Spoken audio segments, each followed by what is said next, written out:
बिस्मिल्लाहिर्रहमानिर्रहीम।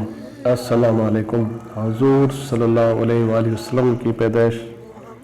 हज़रत मोहम्मद मुस्तफ़ा सल्लल्लाहु अलैहि वसल्लम इस ज़मीन पर तमाम आने वाले अंबिया कराम, सालिहीन और मोमिनीन के सरदार और इमाम हैं।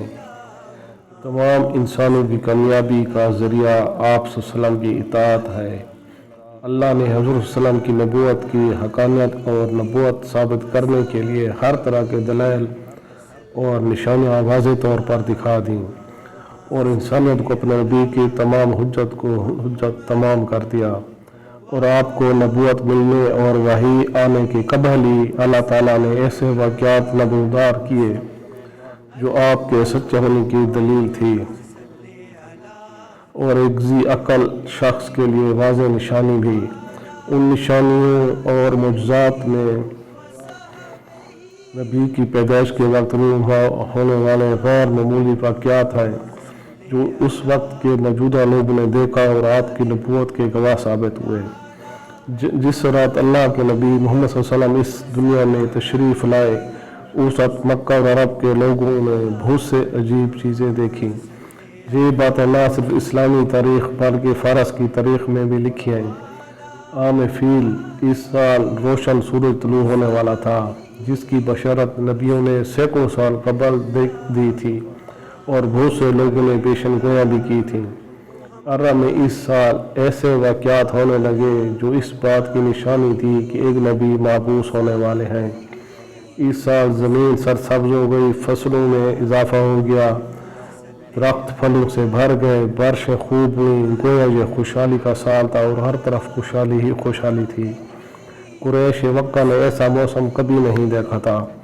एक रिवायत में है कि आप सल्लल्लाहु अलैहि वसल्लम ने फरमाया कि मैं अपने बाप हज़रत इब्राहीम की दुआ हूँ और ईसा बिन मरियम की बशारत हूँ। और फरमाया कि मेरी माँ ने एक ख्वाब देखा था कि उसके जिस्म से एक ऐसा नूर निकला जिससे शाम के हालात रोशन हो गए। जिस रात हुज़ूर सल्लल्लाहु अलैहि वसल्लम की पैदाइश हुई वो एक गैर मामूली रात थी। आपकी वालदा बीबी आमना फरमाती हैं कि मुझसे एक नूर निकला, मैंने देखा कि उसने शाम के हालात को रोशन कर दिया। मैंने चंद ऐसी दराज कद औरतों को देखा जिसे अब्द मनाफ की बेटियां हों। हज़रत बीबी आमना फरमाती हैं कि कुछ मर्द फ़िज़ा में अपने हाथों में चांदी के बर्तन लिए खड़े हैं। इस रिवायत को इमाम हाकिम ने नकल किया है और जिसके मुतल्लिक़ इमाम सयूती ने लिखा कि हज़रत आमना कि शाम के हालात देखे वो हालत बेदारे में था। हज़रत उस्मान रज़ियल्लाहु तआला अन्हा की वालदा बयान करती हैं कि मैं इस रात बीबी आमना के पास थी जिस रात मोहम्मद सल्लल्लाहु अलैहि वसल्लम की विलादत हुई। घर में हर तरफ रोशन और नूर ही नूर महसूस कर रही थी और सितारे करीब से करीब तर हो रहे थे, यहाँ तक गुमान हुआ कि ये मेरे ऊपर गिर न पड़े और बैतुल्लाह शरीफ मुकम्मल रोशन हो गया था।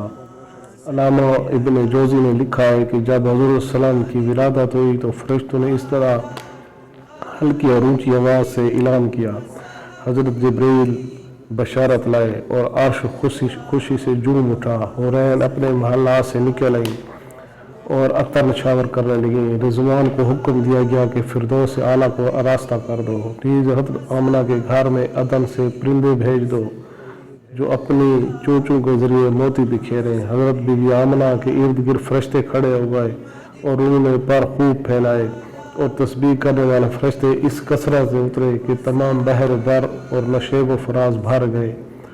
उलमा और मुहद्दिसीन ने लिखा कि आप जैसे ही इस दुनिया में तशरीफ़ लाए, खाना काबा में खड़े वो जिसकी कुरैश मक्का इबादत किया करते थे, यानी लात, मुनात, उज़ा वगैरह तमाम बुत मुँह के बल गिर पड़े। जबकि कुछ मुहद्दिसीन ने लिखा कि उस रात दुनिया के तमाम बुत ऊँधे मिल गए। शब विलादत ईरान के महलात में जल्जला आ गया और फ़ारस का आतिशकदा जो हज़ारों सालों से जल रहा था वो आग बुझ गई। बहर तबरिया खुश्क हो गया। ये वो वाक़यात थे जो एक नबी के आने की खबर दे रहे थे और हज़ारों सालों से की जाने वाली पेशन गोया उस रात मुकम्मल हो रही थी।